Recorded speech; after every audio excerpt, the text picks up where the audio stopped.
What is going on, guys? Welcome back to the channel. Today on Flake Garage, we're going to be talking a little bit about bed liners and why I hate them so much. If you saw our other video, you saw that I got a new 88 Mazda B2200, and that one came with a bed liner in the back, a drop-in bed liner, and those things are the absolute worst. I really recommend you guys do not buy one, even if it's a new truck, old truck, whatever it is. Don't put one of those things on your truck, because when you're thinking that it's protecting the truck, it's actually hurting the truck worse. And I'm gonna show you guys here what I mean. So we're gonna move on and show you what's going on with the bed liner and the bed. Let's do it.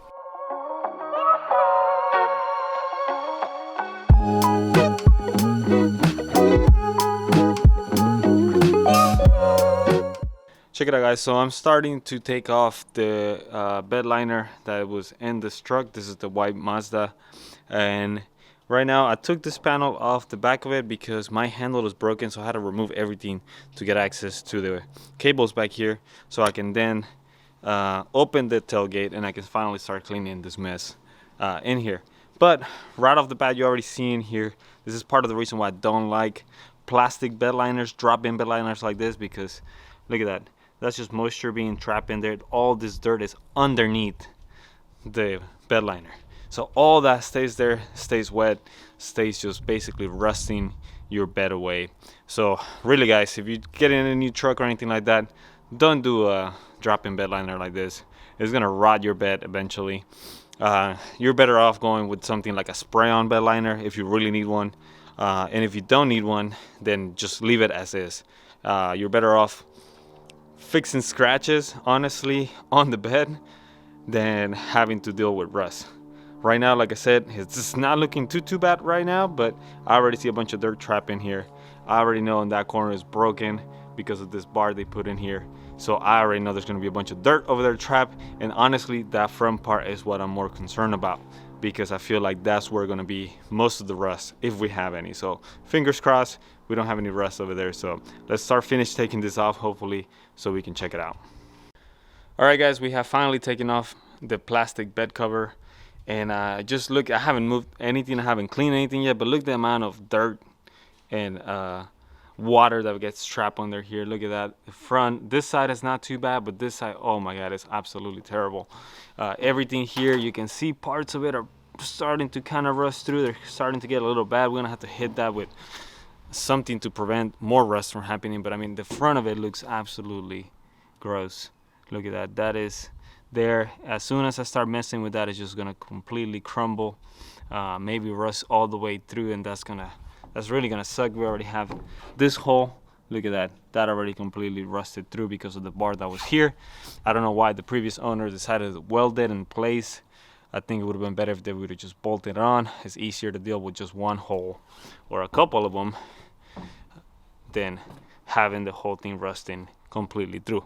But at least it's finally off.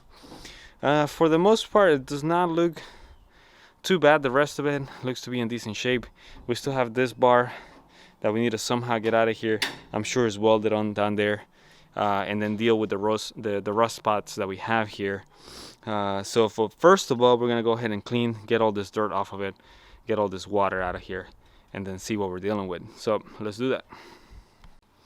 All right, check it out, guys. And this is after we have removed the bed liner, cleaned it up as much as possible. And I mean, look at that. What a world of difference between all the dirt that was trapped in here. We already know we have some rust right at the front, but we're gonna take care of that here coming up, hopefully. Clean it up and put something that prevents more rust from happening.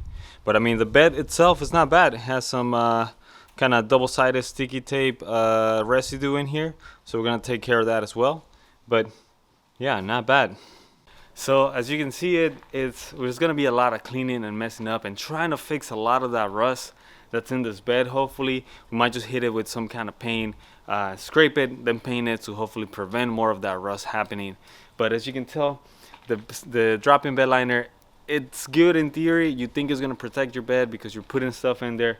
I also understand a lot of people might use the trucks obviously for work and whatnot, but honestly, you're better off going maybe with a spray-in bed liner, or just simply leaving it alone, because you're not helping the bed in any case by putting the drop-in bed liner.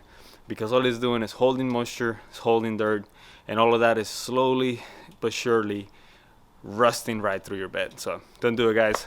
That's just a piece of opinion today on the bed liner. So hopefully, if you do have one on your truck right now, I recommend you remove it and hopefully clean your bed and it's not rusted through, because especially if you're up north, that salt and that water is just gonna get in there and completely rust out everything.